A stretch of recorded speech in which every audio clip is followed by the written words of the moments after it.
We are so excited to be here to help make you smarter, keep your home in tip-top shape. That's what we're here for. Be sure and ask questions because we will be giving away a $50 Home Depot gift card if you participate during this live event. All right, I'm going to turn it over to our construction manager, John Hansen, who's going to make us smart. Here we go. Thank you for joining us today. Some topics we're going to go over today is irrigation, adjusting sprinkler clocks, and adjusting our sprinklers. And then we'll have a few questions. So let's go ahead and just jump in. So this is our sprinkler clock. It's located in the garage. We have some guidelines, some maximum guidelines that we have a sticker above the clock that I'd like to just focus on first. So we want to water 2 times a day. Pop-up sprinklers, we want to water for 5 minutes, and then 10 minutes for the motion sprinklers. So let's jump down here on the clock. It should already be in the run position because we have water on most of the systems. But let me just show you step by step on changing and setting up our time. So we're first going to go to start times, which this shows us what time we're actually going to water at. So in the first slot on program A, so I'm going to focus on program A. I recommend just keeping it simple. Let's just stay on A. You don't need to get all complicated. So in that process, I'm going to show you that stuff today. So program A, our first time is at 6 a.m. and then you cycle through to the right, pushing the arrow to the right. We're going to water at 10:15 at night. And you can make adjustments. If you feel like your pressure is getting low on the system, it could mean you're watering the same time as everyone else. You may need to make some adjustments so you get a little better water pressure. Run times will be the next slot that we look at. So our first zone is on zone 1 is the motion sprinklers, and we have it set to that 10-minute max. You can make adjustments just by going up and down. If you feel like you need to back it off a little bit, you can just bump it up a minute or 2. So we're just going to keep it on the 10 for right now. And then we're going to go over to zone 2, which is the pop-up spray sprinkler. We already have it set to the 5 minutes, but if we feel like if it's too much, we can always back it off a little bit. Watering days is the next thing I'd like to touch on. So we've pointed at the watering days slot. So it just shows you here what days we are watering. If there's a circle with a line through it, we're not watering those days. And I'll show you how to change that here in just a second. But for this house, we've set it up to mow the lawn on Wednesday. So that's why we're not going to water Tuesday or Wednesday, and then it'll come. So Monday and then Thursday it'll come back on. So let me go ahead and walk you through setting up, turning these on and off. So Monday it's on. So you just cycle back and forth between the days with the right and left arrow. Right now we're on Tuesday. It's currently off. Let's say we want it on. You just press the up button. It took the circle away with that line through it, and now we're just not watering Wednesday. If we'd like to go back, which we want to, just so we have that day off, we're just going to push the negative or the arrow down to turn that back off. After we've adjusted our sprinklers, we're just going to go ahead and turn it to the run position. So now I'm going to show you how to adjust your sprinklers. So I'm going to show you a quick way just to turn on the system. If you feel like your lawn needs a quick squirt of water, this is a way that you can do it. In the run position, you can just press and hold this right arrow with the hand on it until the one zone is popped up and the sprinklers are on. So let's walk over here and just take a look at these motion sprinklers. So in our CBH bucket that we give you, here's a sprinkler screwdriver. I'll just use this as we adjust the sprinklers. So there's 2 screw slots on the motion sprinklers. So the front one adjusts the height of the water. So I'm just going to turn it down. So and we use these so we're not spraying out on the sidewalk, so we're not spraying people that are walking by. So I'm just going to back it up a little bit. So turning it left raises it up, turning it right lowers it down. And then the screw slot here in the back, this adjusts the angle that we want it to rotate. So right now we have it lined up with the sidewalk and the driveway. Let's say it's going a little bit too far. You'll just turn it and then you can just swing it back and forth to check. So I went the wrong direction. Let me just turn it back. So we're lined up with the concrete, not spraying on that. Let me show you the other style as well. So let's walk over to the pop-up style. So there's a couple adjustments on this. The top screw is an adjustment for flow. So if we feel like we're watering too much, we can always just back it off or raise it up if we need more water. And then there's adjustment down here below the head that turns, that adjusts the angle. So I don't want to get the phone wet, but you can go from 0 all the way to 360 degrees. We're just going to keep it at 180 just so we're not going on the driveway. So those are the two adjustments for that. Now let's walk over to your irrigation box. So some are located in the front of the house, some are located in the back of the house. In this subdivision, it's in the front of the house. We'll take a look at that. For those of you wondering, we are in Brookdale Estates in Napa. So if you're on Brookdale Estates, typically your irrigation box is going to be at the front of your yard. So in the box, we have a couple things. Let's just first clean out what we got. So we have a red shutoff. When it's in line with the pipe, it's off. It's in the on position, and if it's turned, it's in the off position. So we're going to turn it off. I'm going to show you how to pull this filter apart to clean it.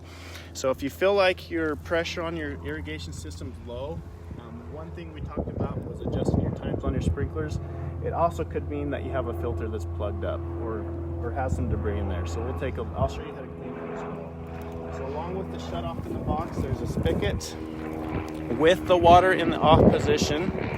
You want to relieve pressure on this filter, so slowly just turn it on and let that pressure relieve. That way you can actually take this thing apart. There's a gasket in there that makes it really hard with that pressure on there to take that off. So you just twist this to undo this.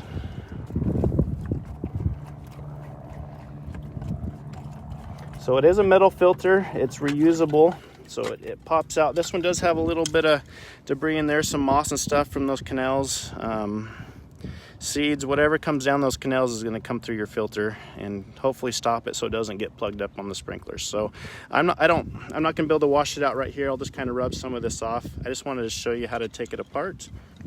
So after you've cleaned it properly, you can put it back together, slip it into place,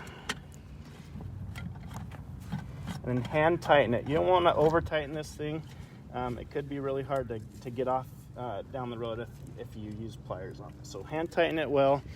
Make sure you turn your spigot off or it could spray you in the face. And then you can turn your system back on. And we've repressurized the system. So let's sneak into the garage. Oh, we have a question. Okay, my handle is blue. Does that mean anything? Nope, there's different products you can buy. That's a great question. Just in this community and with different landscapers, they just buy different products at different stores. So blue is the same thing, quarter turn, and when it's not lined up with the pipe, it's in that off position as well. And we have one more question. What type of schedule should we be running our sprinklers on? So typically you want to do a morning evening schedule. That way with that 5 minutes and 10 minutes for the different styles of sprinklers, it allows time for it to actually settle into the grass so you're not seeing the puddling and stuff. If you were to water an hour later, just have a shorter separation on that, then it just allows for pooling, and by separating it just is better for just water in the ground. But mornings and evenings is what I recommend. Thank you for the questions. All right, where are we headed now? Let's go into the garage. There's a few common questions I get on walkthroughs that I frequently get asked. The water heater, how to drain it. I recommend that you drain it once a year. And to do that, on the water heater, there's a little spigot hookup. So you just hook your hose up to it, run it out to the driveway, maybe the curb. And then with the screwdrivers, I use a key, a house key. You can slip it in there and then rotate it to turn that thing on. Awesome. Caitlin, I think we had another question. Yes, so after the recent earthquake that shook our valley, one of the safety measures suggested we check for gas leaks. If you could hear it at the meter or smell it anywhere, we were instructed to turn off the gas. How do we do that? Great, let's walk over to the gas meter and I'll show you how to turn that thing off. So on the side of the garage on the house is where our power and gas meter are located. So there's a couple valves here on the gas meter. You will hear air or gas moving through this when like the furnace is on or the water heater's on. You can hear the air moving through it, but if you do smell the gas, to turn it off, there's two locations. So there's one down here before the meter, and then there's one up here after the meter. They're pretty stiff, so I recommend using a pair of pliers, but it's just a quarter turn. When the holes are lined up, it means it's off. Just imagine the gas company coming and locking you out. That's how they do that, keeping that in that locked position. But we're gonna go ahead and turn that thing back on just so we don't forget, and we keep gas on the house. Great question. Awesome. I think Caitlin. Yes, another question. If we have a broken water pipe, how do we turn our main water supply off? That's a great question. It's going to be different in each house, but let me show you an example in our house here. So it's typically in the front bedroom or front area of the house.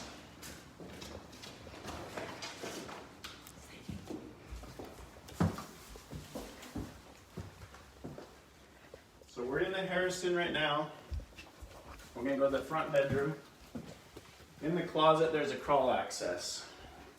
So this one's kind of hard to, let's just switch to this side. So down in the crawl access, we have a handle. Let me push the insulation back. There's a yellow handle down there we'll kind of just peek in on. Right now, right now it's in the off position with it not in line with the water line, and with it lined up in the water line, it means it's in the on position. So if you have water leaking in your house, you can run over here, turn it off, and then go out to the garage and grab the plumber's number and give them a call so they can get you quickly taken care of. But it is different in each house. You'll just have to look in your crawl access. It is in the crawl access. Unless you're on a slab grade house, which we have a few communities that have that, it would be out in the garage in that situation. And crawl access just looks like that. Your floor with a little box cut out with the handle on it. Okay, we have another sprinkler question. Yay. Our HOA has an every 3-day watering schedule. Is there any way to set the sprinkler system to run on such a cycle rather than the same days every week? Or do we need to manual adjust the schedule every week to match what our HOA requires? Yeah, great question. So you can, that's where the programs come in. There's an ABC program on the when you're setting up your times.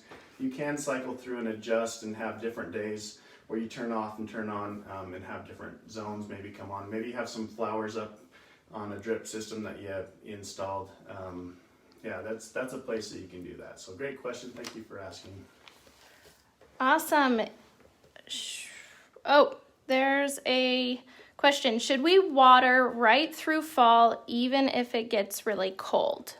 So water, we have water, so our water comes from the river, to canal, to ditches. We only have that when we have water in the canals from about April to October. You can let it run up to that point. It just depends on the year. So if it gets super cold early, I mean, some people like to turn it off. The grass does go dormant. So it's just a year by year case, but you can water all the way up till they have the pressure on the system. At that point, I do recommend blowing the sprinkler lines out. That way you're not freezing your sprinkler heads or your water lines that are in the ground. My irrigation box is always flooded. Should I call someone to look at it? So great question. When we first set up these lawns or these yards, we're overwatering them. So we're watering 3 times a day, and we have the times bumped up on there. You may want to look at how much watering you are doing at this time. You may need to back it off to our recommended maximum times. But yeah, we definitely want to take a look at that first, and then from there we can maybe make some calls into CBH. Awesome. One more random question. Can you show how to open/close the foundation vents? I love that question. Let's go outside and do that. And when would they open or close foundation vents? Foundation vents are open most of the time unless it's super cold. So our rule of thumb is 20 degrees or less for a few days. The reason that's kind of our rule is we have water lines underneath the house. We don't want them to freeze. And that's just kind of a good rule of thumb we found. So let me slip my shoes on. They want to get the clean house all ready. Yes. So the foundation vents are all the way around the house except for where the garage is at because we have a slab in here. So let's take over here on the front of the house. So the vents, it's in the open position with that tab pushed in. And then when you pull the tab out, it's in the closed position. So pretty simple. And then you just do that all the way around the house. Will you do that one more time? Yeah, I think great. I missed it. So it's in the open position with the tab pushed in. There's a little flap in there that you're controlling. And then when you pull it towards you, it puts it in that closed position. So 20 degrees or less is the rule that we go by for a few days. And then after it warms back up, you want to just go and open those back up. The reason is there's just humidity that comes from the ground. We just want that house to breathe as much as possible without freezing our water lines. Awesome. Question. If it is raining, should I be running my sprinklers? You know, you can. It's up to you. If you're good about turning them back on after it quits raining, you can turn them off for those situations. I'm pretty forgetful myself, so I would just let mine run. In Idaho, it typically doesn't rain hard enough for us to warrant that. But if that's something you're good at and want to be able to remember to do, then you can definitely do that. Awesome. Okay. I think that's it, folks. So I will wrap it up here. Thank you, John, Thank you. for answering all of our questions and getting us smarter for our homeowner maintenance event. Thank you. Everybody, we will be doing a drawing in about 24 hours to announce for that $50 Home Depot gift card. So thank you for listening and stay tuned. We're going to be doing more of these, so be sure you are following us. Thanks, guys.